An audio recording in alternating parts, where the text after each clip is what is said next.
दोस्तों हींअर मां मौजूदु आहियां करुंडी शहर में। ऐं हिते तक़रीबन घर चाचा केतिरा थींदा?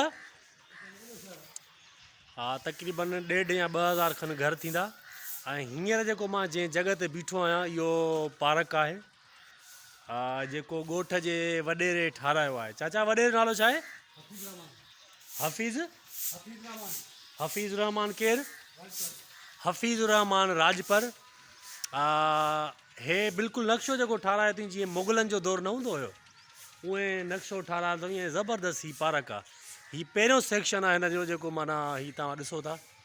हीउ साम्हूं वेहण जी जॻह आहे ऐं हिते फुहारणो आहे। बाक़ी हीअ जेकी शइ ॾिसो था न तव्हां, हीअ कुबा कुबा जेके ठहियल आहिनि, इन्हनि मां फुहारा निकिरंदा।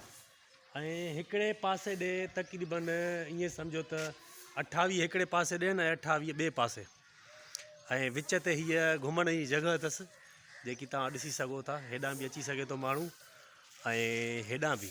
बाक़ी इहे चौधारी जेके तव्हां ॾिसंदव उहे फुहारा लॻल आहिनि।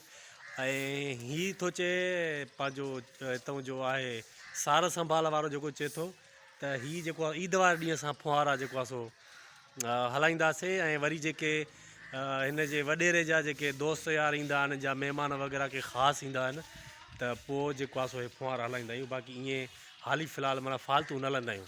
हीउ पहिरियों सेक्शन आहे जेको मां तव्हांखे ॾेखारियो आहे। अॻिते ॿियो बि सेक्शन आहे। अच्छा, ॿी मेन ॻाल्हि, हू जेको आहे साम्हूं झूला आहिनि ॿारनि जा, मां तव्हांखे ॾेखारींदुमि। दोस्तो हीउ ॿियो जेको आहे हिन जो पंहिंजो पासो आहे, उन में हे झूला आहिनि ॿारनि जा, जेके ॻोठ जा ॿार, भली लेडीज़ हुजे ॿार हुजनि, कहिड़े बि टाइम अची सघनि था ऐं रांदि खेॾी सघनि था। ऐं ॿार झूलो जेको आहे सो पंहिंजो माना मज़ो वठी सघनि था। हिते कंहिंखे रोक टोक न आहे।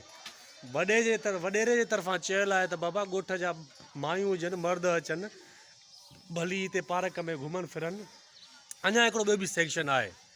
ऐं हीअ टोटल जेकी एरिया आहे जंहिंखे चयो वेंदो आहे फूल बाग, मां तव्हांखे अॼु वधीक विज़िट कराईंदुमि। ऐं हीअ करुंडी जेको आहे सो आहे शहर आहे।